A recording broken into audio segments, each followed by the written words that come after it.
So, today we are going to be talking about Temi Fagbenle. If you guys know anything about Tammy Fagbenle, she is probably the best runner left on this team. She is the best player at catching passes as far as bigs are concerned. And look, I did not think Temi Fagbenle was that bad in the last game. I did not think she was great against the Storm, but again, I don't think any of the Fever looked good against the Storm. I think there was like a 3-minute spell where Caitlin Clark looked exceptional, and that really was it. That was really it. But, lads, it's looking like she's injured again. Before we get on, if you guys are new to the channel, subscribe. We can have 14.3 thousand subscribers by the end of the video. That would be, or not the end of the video, Jesus. If we could hit it by the end of the day, that'd be absolutely incredible. But Tammy Fagbenle obviously is a big. She is a big that runs. And, like, it wasn't great news. It wasn't great news. Like, man, I had a good day. I was at Taylor Swift in Dublin. Hence why I'm wearing the Kelsey jersey. I was at Taylor Swift. I was having a good day, and then I came back to see Temi Fagbenle was injured. And even worse, as a Leeds United fan, I came back to see Archie Gray went to Brentford. But what does this mean for the Indiana Fever, and what does this mean for their big rotation? At this stage, you're just actually kind of glad that Damaris Dantas is there. I made an entire video being like, oh, they should not have got Dantas because Temi Fagbenle is back. But now Temi Fagbenle goes and gets herself injured. So it's like I get it. I fully get it now. I fully get it. Maybe Temi just doesn't, health-wise, Temi just isn't going to be able to last that season. But because she came back after a month, and in the first game, she picks up a completely unrelated injury. And look, Temi was questionable for quite a while. She was questionable for a few weeks, and they're listing her as questionable now, which means she's probably not going to play. And the only chance they have against the Mercury, the only chance is Temi outrunning Brittany Griner. And that's the only chance they have. Because, look, I think in the matchup of Caitlin Clark versus Natasha Cloud, I think Caitlin Clark wins that matchup. In the Kelsey Mitchell versus Diana Taurasi matchup, I think Taurasi wins, but on any given day, Mitchell can win that. The Kat Copper versus Scrub Wallace is a whitewash for Kat Copper. And then whoever, like, who Mercury played the four? Off the top of my head, I just can't remember who they played the four. But them versus Nalissa Smith / Aaliyah Boston is a matchup that, look, I'm going to give to the Fever. But then that fifth matchup where Brittany Griner is going to destroy. On the inside, she's going to destroy Aaliyah Boston. And they got to stop, like, against actual big defensive presences, they've got to stop going to Boston. We saw Boston unable to hit a shot against Magpagore. If you guys don't know, Boston is averaging under 10 points a game against teams above 500. And, like, the reason is that the gap between, for example, if you're playing against the Mystics, and you're coming up against like an Aaliyah Edwards, or if you're playing the Dream and you're playing, is it Hines Allen? So like there are weaknesses as far as the bigs go in some of these teams, but all the top teams have one S tier big. Like the Lynx have got Nafisa Collier. And look, I know she's undersized, but she's still a dominant power forward in the league. You've got Aja Wilson for the Aces. You've got Breanna Stewart and Jonquel Jones for the Liberty. The Sun have got Bree Jones, and they have Alyssa Thomas. And then the obviously the Mercury have got Brittany Griner.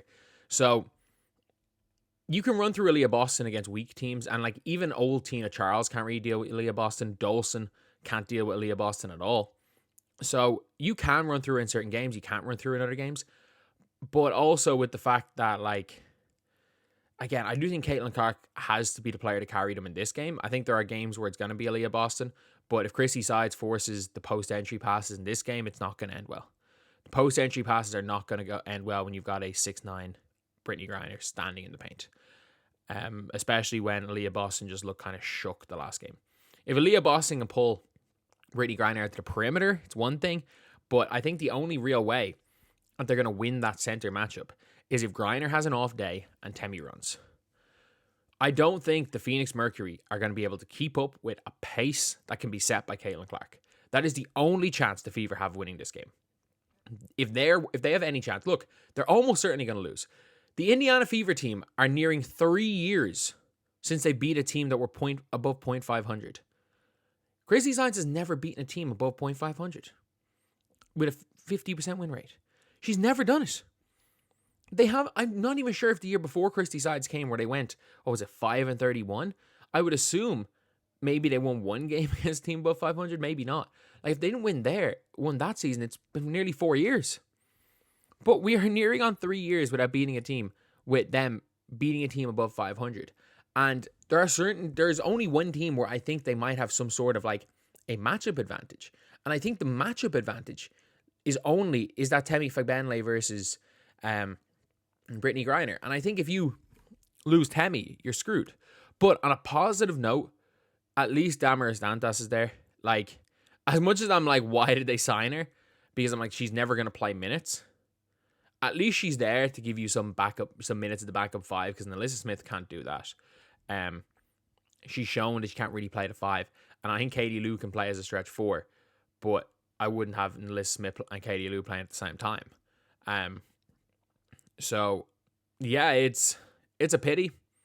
It is a pity because Temi looked pretty decent. Like, there were a few miscommunication plays, but you could see Caitlin looking for Temi. You could see her. Like, I know there was that one on the break, the bad turnover for Caitlin, a horrible pass, but you could see you could see what both players were trying to do. And you could see that both players are looking for each other, that it'll come good. These are players that games do complement each other. But it is such a horrible thing seeing. And like, worst case scenario, or best case scenario, she plays with an injured finger.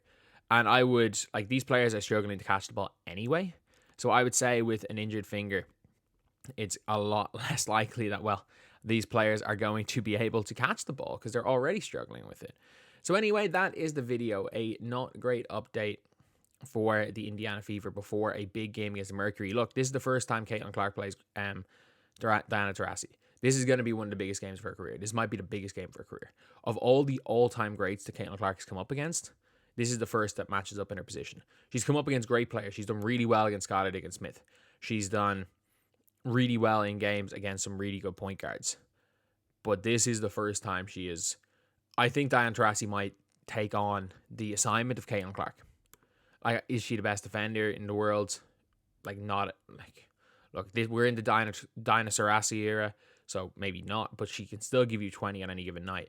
So this is going to be a huge game for Caitlin Clark. This is going to be a huge game for the Indiana Fever, and I'm really hoping that they're able to pull this off. I don't think they will.